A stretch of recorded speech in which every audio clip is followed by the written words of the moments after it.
আসসালামু আলাইকুম সোনা বন্ধুরা, কেমন আছেন সবাই? সবাইকে জানাই বৃষ্টির দিনের শুভেচ্ছা অভিনন্দন। তো আসেন, আমরা আজকে বৃষ্টির দিনের একটা রান্না নিয়ে আসছি। আমি আজকে রান্না করব গরুর গোশত দিয়ে কাঁঠালের বিচি রান্না। তো বিসমিল্লাহ, তেল দিয়ে নিলাম। তেল খুব বেশি দিব না, কারণ গরুর গোশতের ভিতরে মোটামুটি একটু চর্বি আছে। তো তেলটা অল্পই দিলাম, দিয়ে দিচ্ছি পেঁয়াজ কুচি।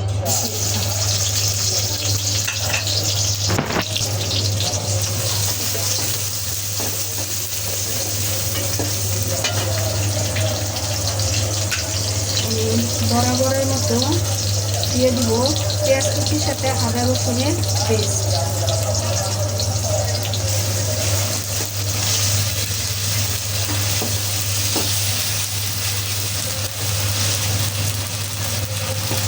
একটু আদা রসুন দিই,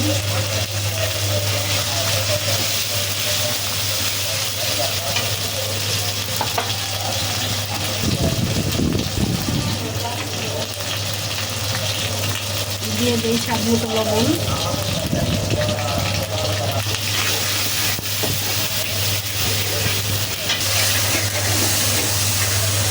এখন দিয়ে দিব গরম মশলা পেস্ট।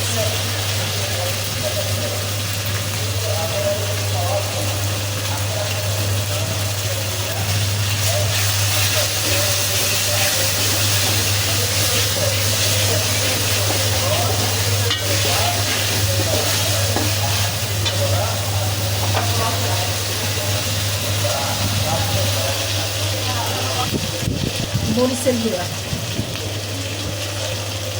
হলুদের গুঁড়া, মশলাগুলি ভালোভাবে কষানোর জন্য দিয়ে দিচ্ছি একটু পানি।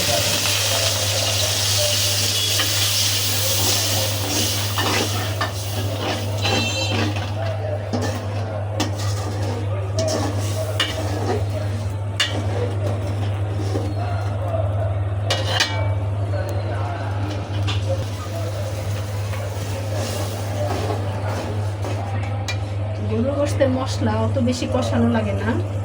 দিয়ে দিচ্ছি গরুর গোশত। বিসমিল্লাহ।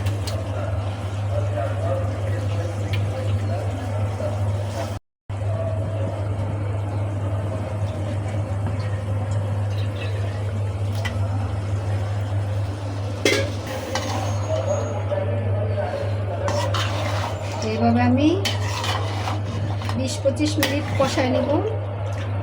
এই পর্যন্ত সাথে থাকুন। আসেন, গোশতটা কষায় নিই। গোশত কষানো হয়ে গেছে। এখন এখানে আমি নিয়েছি 3টা ছোট ছোট আলু আর কতগুলো কাঁঠালের বিচি। কাঁঠালের বিচিগুলি আমি শিলপাটাতে ভালো করে ঘষে নিয়েছি। এখন দিয়ে দিব বিসমিল্লাহ।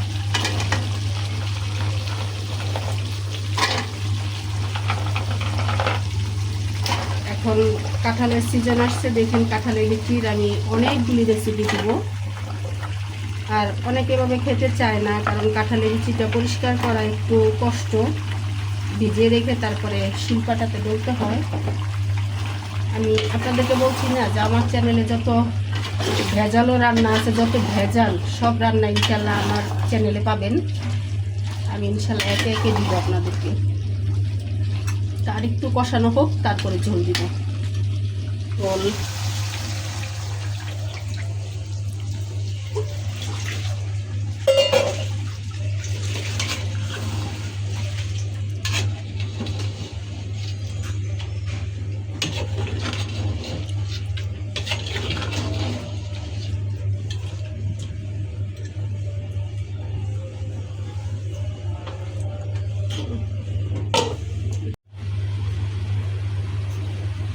তো রান্নাটা শেষ হইল।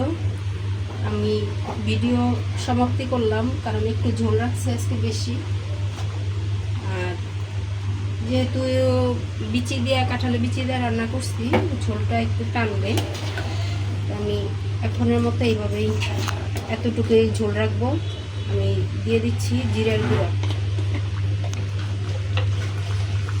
যদি ভিডিওটা জানি না আপনাদের কাছে কেমন লাগে। যদি আমার ভিডিওটা আপনাদের সামনে যায়, লাইক কমেন্ট শেয়ার করবেন। আর দেখার জন্য সবাইকে অনেক অনেক ধন্যবাদ। তো শেষ করছি, ভালো থাকেন, আল্লাহ হাফেজ।